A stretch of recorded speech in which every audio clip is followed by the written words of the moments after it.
Ang mabuting balita ng Panginoon ayon kay San Lucas. Papuri sa iyo, Panginoon.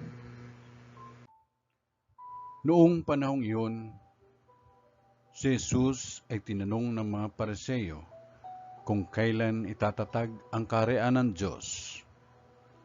Sumagot siya, ang pagsisimula ng paghahari ng Diyos ay walang makikitang palatandaan. At wala ring magsasabing nagsisimula na roon o rini, sapagkat ang totoo'y nagsimula ng maghari ang Diyos sa puso ng mga nananalig sa Kanya.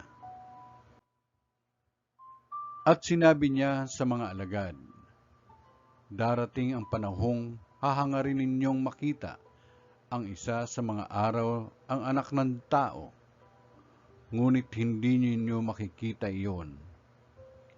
At may magsasabi sa inyo, naroon siya, o narini siya.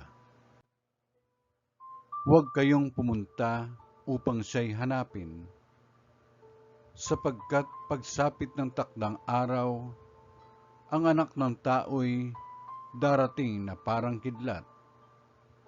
Ngunit kailangan munang magbata siya ng maraming hirap at itakwil ng mga tao sa ngayon. Ang mabuting balita ng Panginoon. Pinupuri ka namin, Panginoong Kristo.